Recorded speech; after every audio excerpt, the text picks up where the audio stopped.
बिहार की बात कर लेता हूं। 5 सीटें झंझारपुर, सुपौल, अररिया, मधेपुरा, खगड़िया। क्या रिपोर्ट पर साहब? अररिया में थोड़ा सा दिक्कत हो सकती है भारतीय जनता पार्टी को, बाकी मुझे लगता है कि सिर्फ भारतीय जनता पार्टी जीतेगी।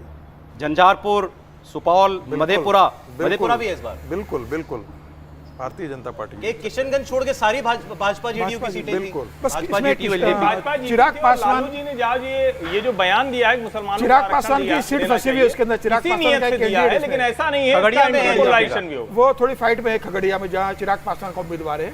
अच्छा, वहाँ थोड़ा मामला टाइट चल रहा है। चलिए अब आप महाराष्ट्र का बता दीजिए, बारामती बता दीजिए। सुप्रिया सुले वर्सेस सुनेत्रा पवार, सबसे हॉट सीट इस आज के फेज की। सर अभी तक तो दोनों में बहुत अच्छा फाइट चल रहा है, मतलब ये कहना बहुत मुश्किल है कौन जीतेगा।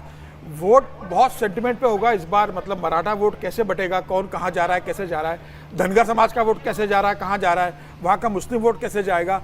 बड़ा ये सिर्फ चुनाव सुनीता पवार और सुप्रिया सुले के बीच नहीं, अजित पवार और शरद पवार के बीच का बेसिकली फिर भी क्या चुनाव हो जा रहा क्या है। है? लेकिन मुझे लग रहा है कि आखिरी में शरद पवार का पल्ला भारी रहेगा, जीत का मार्जिन जो होगा वो बहुत कम होगा। सीट निकाल लेंगे। सुप्रिया सुले को थोड़ा एक बेनिफिट सेंटिमेंट शरद पवार का मिलेगा। तो वैसे भी घर में जो होता है तो विरासत तो अंत में बेटे बहू को ही जाती है। बेटी के लिए मोह ज्यादा रहता है, लेकिन अंत में विरासत तो बेटे बहू को जाती है। तो मुझे नहीं लगता कि बारामती में कुछ और होने वाला। बेटा बहू मतलब सुनेत्रा पवार आप कह रहे हैं? बिल्कुल, वो कह रहे हैं शरद पवार, वो सुप्रिया सुले का एज लग रहा है। नहीं मैं सुनेत्रा मुझे पवार भी की बात लगता है सुप्रिया सुले जो है उनको एज होगा। आज सुबह भी जो है सुप्रिया सुले जो है वो बाकायदा अपने उनसे मिलने चली गई थी उनकी वाइफ से, और अजित परिवार के पवार भी अजीत परिवार के घर चली गई। माता जी सुनेत्रा पवार और सुप्रिया सुले की आज मुलाकात भी हुई है। उनकी माता की हुई है, मुलाकात। उनकी माता- चूंकि माता जी बीमार वो है, घर ही है, बाकायदा ऐसा बहुत ज्यादा वो हाँ, बताइए किसको ऐसा लग रहा है? बट स्वाभाविक है कि उसमें जो है मैसेजिंग था, वो जो मिलना भी है, तो होता पर तो ऐसा कल भी मिल आसान वहाँ सकती थी, चुनाव परसों नहीं भी कि मिल एक तरफा सकती कोई थी। नहीं, यह आसान गणित तो बिल्कुल चल रहा है, सर। शरद पवार जमीन क्या, पे गणित चल शरद रहा है। पवार अपने राजनीतिक जीवन के आखिरी बैटल लड़ रहे हैं?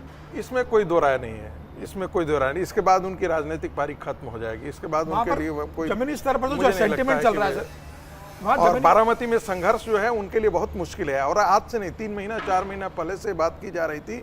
वहाँ पर कि जमीनी स्तर पर जो सेंटिमेंट चल रहा वो है कि वहाँ के अपनी- मतदाता भी दो बात बोल रहे हैं कि भाई आपने बंटवारा हो गया पार्टी का, अब सीटों का भी हम बंटवारा कर देते हैं, प्रदेश में हम आपको दे देंगे, केंद्र में हम सुप्रिया को दे देंगे, प्रदेश में आप उप मुख्यमंत्री बन गए हो तो ऐसा नहीं होगा कि एक ही परिवार को सब कुछ हम दे दे।